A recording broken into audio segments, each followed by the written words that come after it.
मेरठ तशद्दुद मामले में पुलिस ने 16 अफराद को क्लीन चिट दे दी है। 20 दिसंबर के तशद्दुद मामले में पुलिस ने इन लोगों को मुलजिम बनाया था।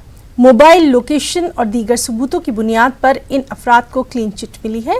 तशद्दुद से जुड़े दीगर मामलों में भी पुलिस की जांच जारी है। और चलिए सीधे रुख करेंगे मेरठ का, जहां मौजूद है हमारे साथ हमारे रिपोर्टर तंजीर अंसार। तंजीर, आपसे जानना चाहेंगे, पुलिस ने 16 लोगों को क्लीन चिट दी है और क्या कुछ तफसीलात?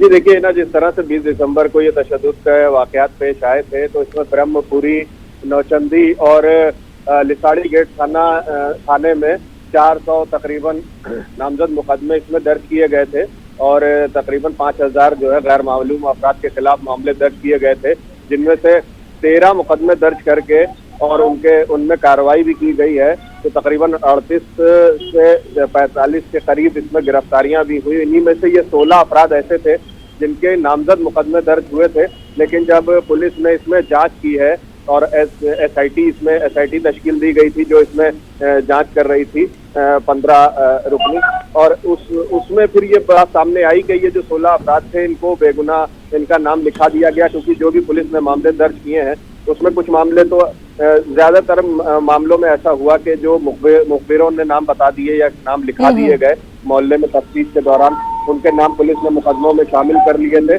और जो दूसरे नाम तो इसमें मुकदमों में शामिल किए गए वो ऐसे नाम थे जो पोस्टर्स में या फिर वीडियो क्लिप के बुनियाद पर या फिर फोटोज जिनकी आई थी पत्थरबाजी करते हुए या उस मुजाहरे, कई ऐसे लोग थे जो नमाज पढ़ के बाहर निकले और वो समाजदीन से ऐसे भी नाम शामिल कर लिए गए थे।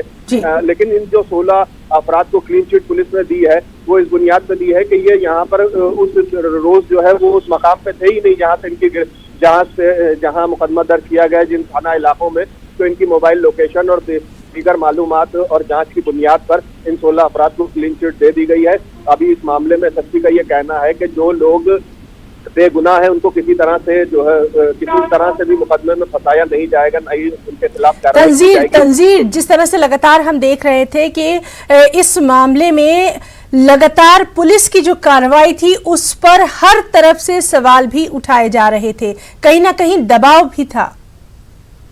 बिल्कुल, जिस तरह से जब 20 दिसंबर के बाद से ही पुलिस ने जिस तरह से कार्रवाई की है उसमें काफी ऐसे अफराद थे जिनके खिलाफ मामले दर्ज कर लिए गए, जिनका कोई ताल्लुक नहीं था, वो मुजाहरे में भी नहीं थे या फिर वो शहर में भी नहीं थे उस दिन। तो ये मुखबरी की बुनियाद पे या फिर कार्रवाई, क्योंकि पुलिस ने ये दिखाया कि हम जो भी इसमें मुजाहरे में तशद्दुद में शामिल है उनको हम किसी तरह से बख्शेंगे नहीं, क्योंकि वो पत्थरबाजी कर रहे थे। तो ऐसे चंद अफराद जो थे जिन्होंने पत्थरबाजी किया, तशद्दुद किया, लेकिन उसकी आड़ में ये हुआ कि बहुत से लोगों के खिलाफ मुकदमे दर्ज कर लिए गए और उसके बाद से लगातार समाजी और मिली तंजीमों ने इनके खिलाफ मोर्चा खोल रखा था। गिरफ्तारी को लेकर बहुत दबाव जो है वो बनाया जा रहा था। जिस तरह से रात में इलाकों में जाके पुलिस ने अगले ही 2 दिनों के अंदर कई गिरफ्तारियां अंजाम दी थी, उसके बाद जो है वो समाज की तरफ से भी और मिली और समाजी तंजीमों की तरफ से भी और वकला की एक जो पैनल बना उन्होंने भी इस पर सख्त नाराजगी जताई। इस तरह से पुलिस जो है बेगुनाह को गिरफ्तार करके और वो एक खौफ का माहौल पैदा कर रही है। तो ये पुलिस पर दबाव था और ये इसी का नतीजा है कि जो 16 अफराद को के खिलाफ जो है अभी फौरन ये एसएसपी ने कहा कि इनको विवेचना से बाहर किया जाए और उनके खिलाफ मुकदमे जो होंगे वो खारिज कर दिए जाएंगे। जी तंजीर, बहुत बहुत शुक्रिया आपका तमाम तर तफसीलात देने के लिए। आगे बढ़ेंगे। भोपाल में शहरियत कानून, एनआरसी और एनपीआर के खिलाफ सत्याग्रह जारी है। दिल्ली के शाहीन बाग की तर्ज पर भोपाल इकबाल मैदान में मीनारा शाहीन के नीचे जारी सत्याग्रह को अवामी हिमायत भी रोज बरोज हासिल हो रही है। हालांकि गुज़िश्ता दिनों पुलिस 3 थानों में 500 से ज्यादा लोगों के खिलाफ मामला दर्ज कर चुकी है। इसके बावजूद शहरियत तरमीमी कानून के खिलाफ अवामी नाराजगी है कि कम होने का नाम नहीं ले रही। पुलिस ज्यादती और सर्दी के सितम के बीच मीनारा शाहीन के नीचे जारी सत्याग्रह में मेडिकल डॉक्टर्स ने पहुंचकर अपनी हिमायत का ऐलान किया। सत्याग्रह में शामिल डॉक्टरों से हमारे नुमाइंदे मेहताब आलम ने बातचीत की। एनआरसी और एनपीआर के खिलाफ भोपाल में सत्याग्रह जारी है। पुलिस के मजालिम हो, मौसम की सर्दमहरी हो, इसके बावजूद तमाम तलबा यहाँ पर मौजूद में है। हमें देख रहे हैं कि इनको इस तरह से रोज़ाना एक ताउन, एक हिमायत मिल रहे हैं कि आज डॉक्टर्स की भी टीम यहाँ पर सत्याग्रह में बैठी हुई। आइए उनसे जानते हैं आखिर क्या वजह है कि जब हुकूमत बार बार अपना मौक़िफ़ वाज़े कर रही है, सड़क पर आ रही है और बताया जा रहा है कि ये NPR या NCA जो है CAA ये आपकी शहरियत लेने के लिए नहीं है, फिर भी आप लोगों को यकीन क्यों नहीं हो रहा है? सर, इस सरकार की तो अब किसी भी बात पे पूरे देश में किसी को भी यकीन नहीं है, क्योंकि हमारे गृह मंत्री जी कुछ और कहते हैं संसद में जाकर, प्रधानमंत्री जी कुछ और कहते हैं। इतना कॉन्ट्रडिक्शन जब दो टॉप लेवल के नेताओं में ही होता है और उनकी ज़मीनी हकीकत जब टीवी बताती है, प्रधानमंत्री कहते हैं हमारे के साथ हमारे यहाँ कोई डिटेंशन सेंटर नहीं है, NRC कब आएगी? हालांकि NRC की आप पूरी तैयारी कर चुके। आपके गृह मंत्री ने कहा कि 2024 से पहले NRC होगी, डेफिनेटली होगी, तो हम क्यों ना माने इस बात को? NRC होगी तो मुल्क में अराजकता फैलेगी और लोग परेशान होंगे, और उस परेशानी को देखते हुए आज पूरा देश एक साथ खड़ा हो गया, सब के सब एक साथ खड़े हो गए, चाहे वो स्टूडेंट्स हों। आप ये देखिए यहाँ सारे डॉक्टर्स हैं, इनको अपना भविष्य दिख रहा है कितना अंधकार में जाने वाला है। तो हर इंसान को अपना भविष्य इस टाइम दिख रहा है कि कितना अंधकार में जाएगा, वो अपना भविष्य बचाने के लिए, अपने देश को बचाने के लिए, क्योंकि युवा ही जो होता है देश का भविष्य होता है। आप लोग यहाँ पर जो है एक ख़ास मौका और ऐसा वक्त जब आप लोग अपनी प्रैक्टिस भी कर सकते और अपनी तालीम पर जो फोकस कर रहे थे, लेकिन यहाँ पर निकल के आने की क्यों ज़रूरत महसूस हो रही है? क्या हुकूमत का अगर मौक़ूफ़ पे यकीन नहीं है तो आइन पर तो आपको यकीन है? नहीं, यहाँ पे जो हुकूमत ने जो काला कानून लेकर आई है, एक CAA और NRC, इसके खिलाफ हम लोग यहाँ पर आए हुए हैं, क्योंकि एक के बाद एक जो पहले नोटबंदी हुई, नोटबंदी के बाद और भी ऐसी चीज़ें आई गई हैं, अब ये एक नया कानून लाकर हमारे ऊपर थोप दिया गया है। तो हम इस कानून के विरोध में हैं। और आज डॉक्टर लोग, जितने भी सब डॉक्टर लोग आए हुए हैं यहाँ पर ये तो चल रहा है, लगभग 1 तारीख से चल रहा है यहाँ पर जो प्रोटेस्ट चल रहा है सत्याग्रह की तरफ से, लेकिन इसके ऊपर हम आकर जुड़े हैं हम सब लोग यहाँ पर, और हम इस काला कानून का विरोध करते हैं। आप लोग काला कानून का विरोध कर रहे हैं। यहाँ पे जो है यूसुफ साहब, हमें देख रहे हैं कि तमाम स्टूडेंट भी हैं, मेडिकल प्रैक्टिशनर भी हैं, तमाम लोग यहाँ पर आए हैं। आप लोगों का अपना काम है कि लोगों को इलाज दें, तो क्या यहाँ पे भी आपको लगता है कि मुल्क के जो हालात हैं वहाँ पर भी इलाज की ज़रूरत है? भाई लाजमी है, कहीं ना कहीं जो कोई भी मर्ज़ जब पैदा हो जाता है तो उसमें तो इलाज की ज़रूरत पेश आती है। हमको लगा कि भाई कहीं ना कहीं समाज के अंदर ये जो कानून आया है, NRC या CAA लाने की जो मंशा है, या तकरीबन उसको नोटिफाइड कर दिया गया है, हम डॉक्टर्स क्या बल्कि आवाम, हर आवाम, मतलब जितने भी लोग हैं सब ये मान के चल रहे हैं कि इस कानून के आने के बाद जिस तरीके का हिंदुस्तान का माहौल होगा, तब उसमें सिर्फ़ और सिर्फ डॉक्टर्स ही क्या, हर आदमी जो है परेशान नज़र आएगा। तो हम लोगों की ही नहीं बल्कि हर आवाम में हर आदमी की एक जिम्मेदारी है कि इसको किसी भी तरीके से NRC और CAA को रोका जाए, क्योंकि इस काले कानून के बाद हम देख चुके हैं सरकार की मंशा। नोटबंदी में कितने लोगों की लंबी लंबी लाइनें लगी, कितने हज़ारों लोग उस लाइनों में मरे, सरकार को कोई फ़र्क नहीं पड़ा। उसके बाद जिस तरीके के भी कानून वो लाना चाहती है, संवैधानिक तौर पर हर कुछ अपने हिसाब से संविधान के अंदर, पिछले 70 सालों में क्या संविधान नहीं था? या संविधान, लेकिन सरकार तो ये कह रही है कि आपको गुमराह किया जा रहा है, और ये जो है कानून जो है सबको नागरिकता देने के लिए है। हाँ भाई लाजमी है, मतलब एक आपका कहना मकसद ये है कि जो सरकार कह रही है वो जो बिल्कुल सही है। मतलब ये जो इतना बड़ा एक आंदोलन, जस्ट लाइक JP आंदोलन की तरह पूरा हिंदुस्तान उठ खड़ा हुआ है, हर समाज का, हर तबके का, हर धर्म का आदमी इसके खिलाफ खड़ा हुआ है, तो वो सब बेवकूफ़ हैं। सिर्फ 2 लोग हमको समझाने की कोशिश कर रहे हैं हिंदुस्तान में, या एक समान मानसिकता के लोग, एक विचारधारा के लोग हमको ये समझाने की कोशिश कर रहे हैं कि नहीं नहीं ऐसा कुछ भी नहीं है। तो हम मतलब इनकी इन बातों पर यकीन कर लें। जहां आपकी और आपके मंत्री की, दोनों के, प्रधानमंत्री और एक कैबिनेट मंत्री की बात के अंदर दोनों के बीच में इतना तजाद है, और आप हमसे बोल रहे हैं कि हमको समझा रहे हैं। पहले आप खुद के तजाद को दूर कर लें, उसके बाद हमें समझाएं कि वाकई में CAA। देखते हैं कि यहाँ पे जो तलबा हैं, यहाँ पे मेडिकल प्रैक्टिशनर है, तमाम लोग जो हैं अपने उसको इशू जो ख़ास तौर पर यह है कि जो कानून है, ये कानून जो है हुकूमत का लाया हुआ इनको मंजूर नहीं है। और दूसरी बात करें कि अगर भोपाल की बात करें तो हमें देख रहे हैं कि यहाँ पे तमाम तरीके से लोग खामोशी से अपना एहतजाज कर रहे हैं, और एहतजाज पीसफुल तरीके से किया जा रहा है।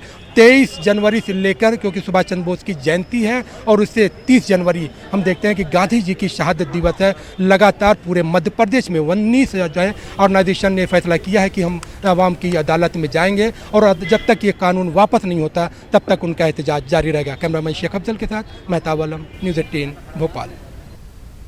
JNU तशद्दुद मामले में क्राइम ब्रांच की SIT ने अक्षित, रोहित और चिंचिन को तलब किया है। 5 जनवरी को JNU में नकाबपोशों ने तलबा और असातिज़ा पर हमला किया था। बताया जाता है कि नकाबपोश हमलावरों में अक्षित, रोहित और चिंचिन शामिल थे। SIT ने अक्षित और रोहित को बयान कलमबंद करने के लिए तलब किया। SIT दोनों को 2 बार पहले भी तलब कर चुके हैं, लेकिन वो हाजिर नहीं हुए थे।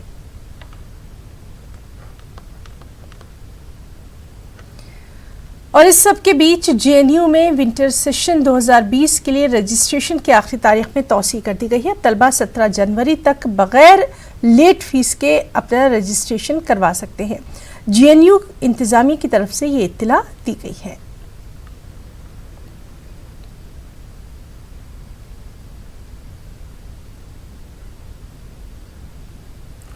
सुप्रीम कोर्ट में शहरियत कानून के नोटिफिकेशन को चैलेंज किया गया है। इंडियन मुस्लिम लीग ने इस सिलसिले में अर्जी दाखिल की है। 10 जनवरी से शहरियत कानून नाफिज हो गया है।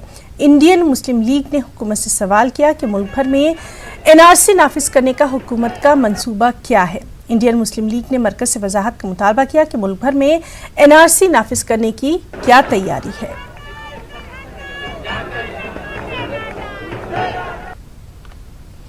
भोपाल में 180 अफराद को हिंदुस्तान की शहरियत मिलेगी। शहरियत कानून के तहत ये शहरियत दी जाएगी। इस सिलसिले में सिंधु भवन में खास तकरीब का एहतमाम किया गया है। उधर रुकन पार्लियामान साध्वी प्रज्ञा सिंह ठाकुर प्रोग्राम में शिरकत करेंगी।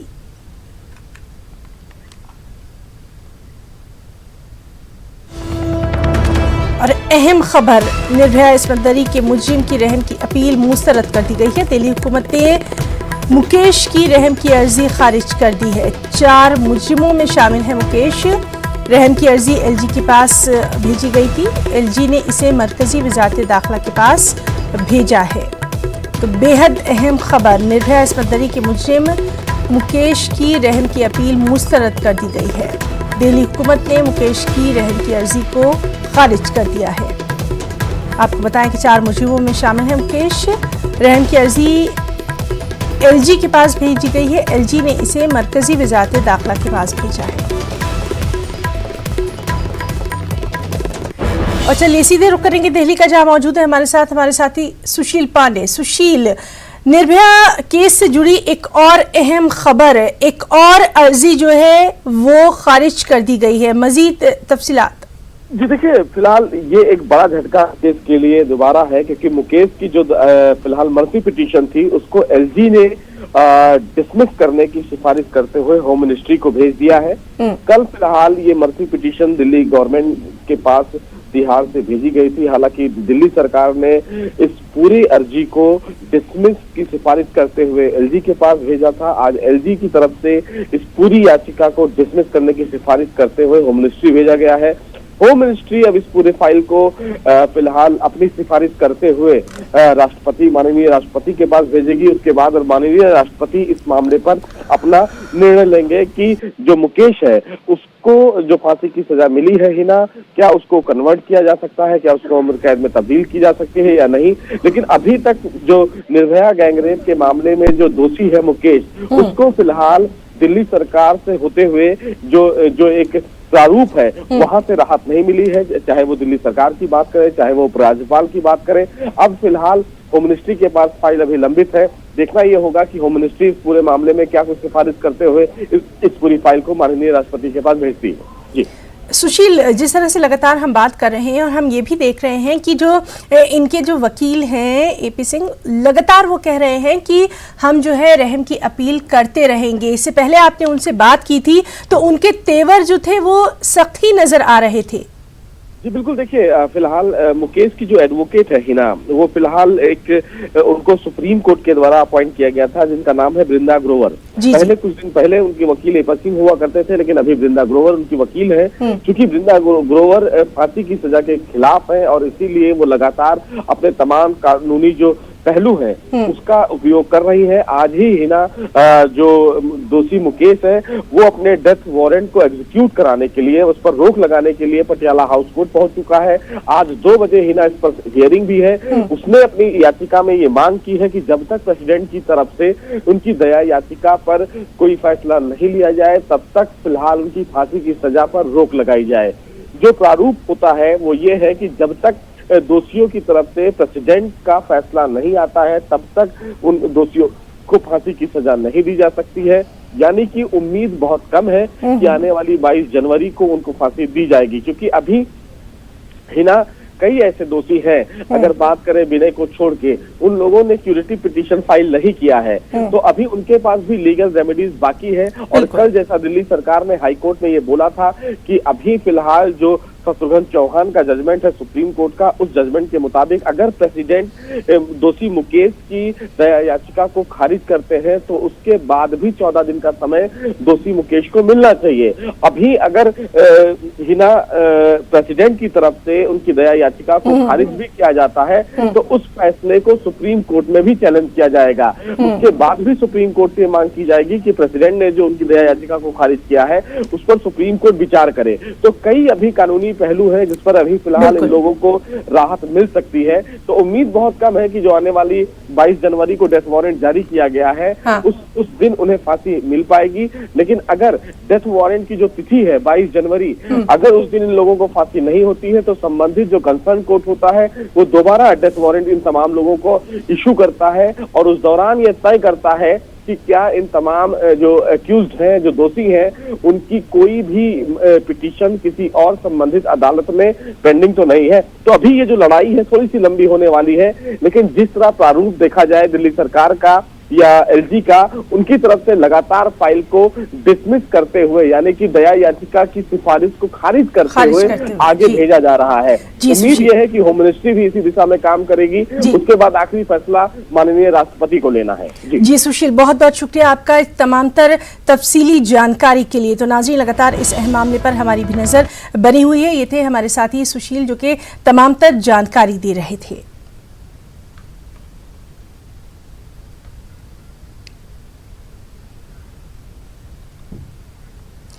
और रायसीना डायलॉग 2020 से सीडीएस जनरल बिपिन रावत ने खिताब किया। बिपिन रावत ने दहशतगर्दी के हवाले से कहा कि दहशतगर्दी के खिलाफ जंग खत्म नहीं हो रही है। बिपिन रावत ने यह भी कहा कि दहशतगर्दी के खिलाफ जंग जारी रहेगी और दहशतगर्दी के खात्मे के लिए इसकी जड़ तक पहुंचना जरूरी है।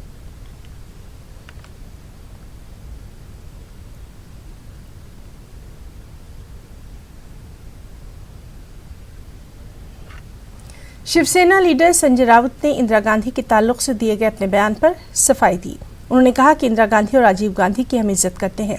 संजय राउत ने पुणे में एक प्रोग्राम से खिताब के दौरान कहा था कि जब मुंबई शहर बॉम्बे हुआ करता था और वहां अंडरवर्ल्ड का दबदबा था, उस वक्त अंडरवर्ल्ड के जेर असर कई फैसले लिए जाते थे। उन्होंने कहा कि हाजी मस्तान जब मंत्रालय जाता था तो वुज़रा उसका इस्तकबाल करते थे। हत्ता कि उस वक्त की वज़ीर-ए-आज़म इंदिरा गांधी भी अंडरवर्ल्ड डॉन करीम लाला से मुलाकात करने उसके इलाके पाधोनी जाती थी।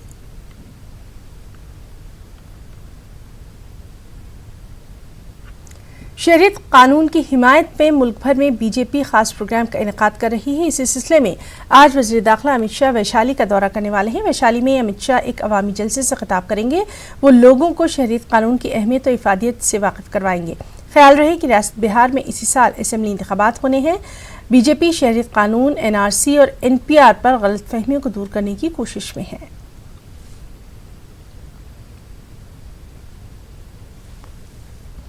अक़वाम मुत्तहिदा की सलामती काउंसिल में पाकिस्तान की एक बार फिर किरकिरी हुई। कश्मीर के इशू पर पाकिस्तान ने फिर राग अलापा, लेकिन चीन के अलावा किसी और ने इस पर ध्यान ही नहीं दिया। मेंबर मुल्कों ने इस मामले पर हिंदुस्तान की ही तायद की। मेंबर मुल्कों के मुताबिक छोटी और गुमराह करने वाली बातें करना पाकिस्तान की आदत बन चुकी है। चीन की जानिब से ही क्लोज डोर मीटिंग की तजवीज़ पेश की गई थी। मेंबर ममालिक के मुताबिक ये दो तरफा मामला है, इस पर बातचीत की ज़रूरत नहीं है। Senior BJP leader doctor Nirmal Singh का कहना है कि बीजेपी के 60 मरकजी लीडर जम्मू कश्मीर और लद्दाख का दौरा करेंगे। उन्होंने कहा कि ये लीडर बुनियादी सतह पर आवाम को मरकजी स्कीमों और गुज़िश्ता महीनों के दौरान लिए गए फैसलों के बारे में जानकारी देंगे।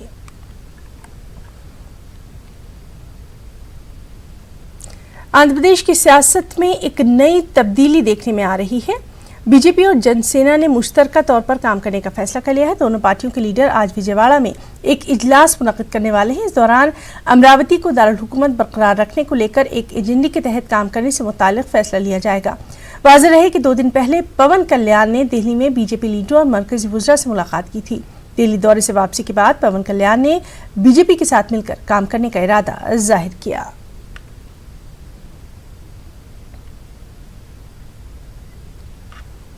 हैदराबाद में एनआरसी और एनपीआर के खिलाफ हो रहे अचानक मुजाहिरों को रोकने के लिए स्पेशल फोर्स को तैनात किया गया है। हैदराबाद में गुज़िश्ता चंद दिनों से एनआरसी और एनपीआर के खिलाफ एहतजाजी मुजाहरे हो रहे हैं। इन्हीं मुजाहरों को मद्देनजर रखते हुए इजाफी पुलिस फोर्स को तैनात किया गया। हैदराबाद के इलाके बहादुरपुरा, टैंकबंड, मसब टैंक और दीगर इलाकों में स्पेशल पुलिस के जवानों ने गश्त लगाई।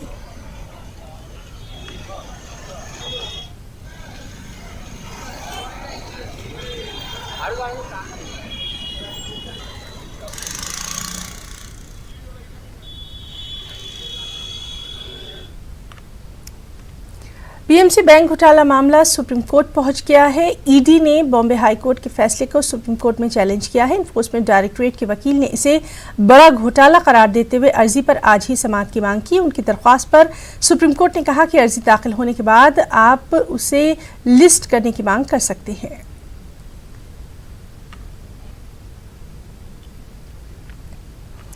गुज़िश्ता चंद रोज़ से लगातार बर्फबारी और बारिश की वजह से श्रीनगर बैनुल-अक़वामी एयरपोर्ट रोड और उसके मुल्हिका इलाके ज़ेर आब आ गए हैं। इसकी वजह से राहगीरों को सख्त दिक्कतों का सामना है। मकामी लोगों ने इल्ज़ाम लगाया कि मुतल्लिका हुकाम को कई बार इसके हवाले से इत्तला दी गई, ताहम कोई कदम इस सिमत में नहीं उठाया गया। श्रीनगर एयरपोर्ट के करीब वाक़े पीरबाग, नदरू और दीगर इलाकों में पानी जमा हो गया है। लोगों का कहना है कि ये मसला कोई नया नहीं है, ताहम नाकारा ड्रेनेज सिस्टम की वजह से हर साल बर्फबारी के मौसम में पानी जमा होने से उन्हें काफ़ी परेशानियों का सामना करना पड़ता है। मकामी लोगों ने मुतल्लिका हुकाम से इस मामले को तरजीही बुनियादों पर हल करने की मांग की है।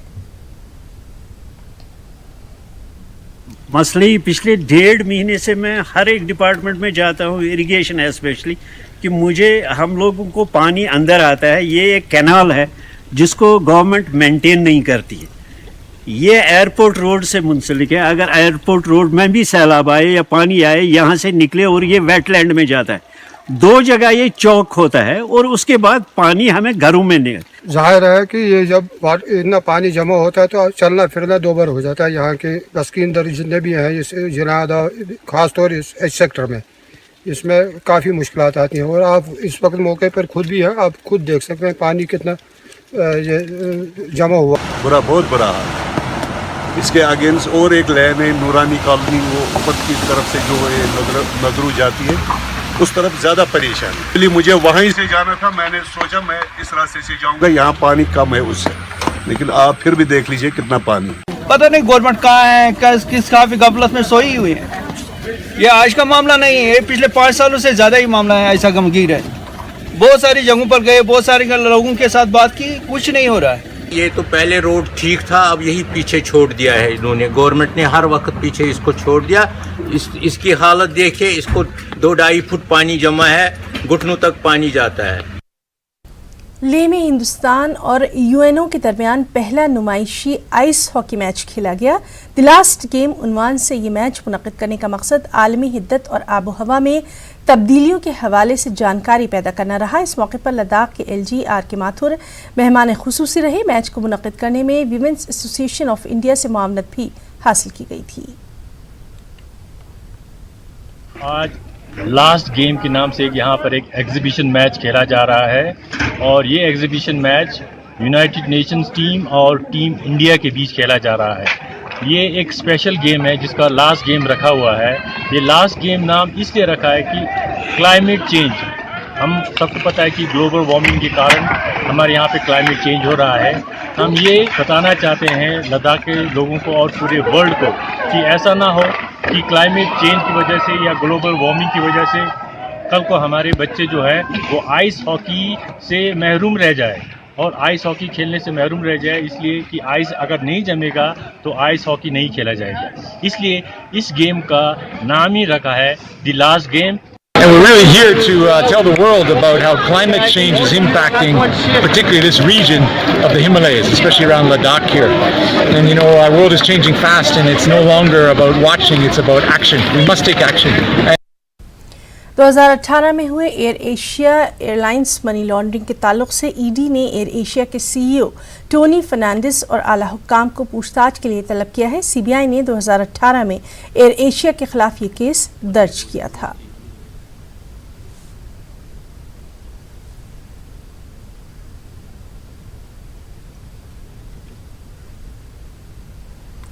अमेरिका के सदर डोनाल्ड ट्रंप का कहना है कि वो ईरान के साथ नए जौहरी मुआहदे के लिए तैयार हैं। अमेरिकी सदर ने कहा कि वो बरतानिया के वज़ीर-ए-आज़म बोरिस जॉनसन के इस बयान से इत्तेफाक करते हैं कि ईरान के साथ होने वाले जौहरी मुआहदे को ट्रंप मुआहदे से तब्दील कर दिया जाए। एक रिपोर्ट। तो नाज़रीन, आप देखिए ये रिपोर्ट। मुझे इजाज़त दें। आदाब।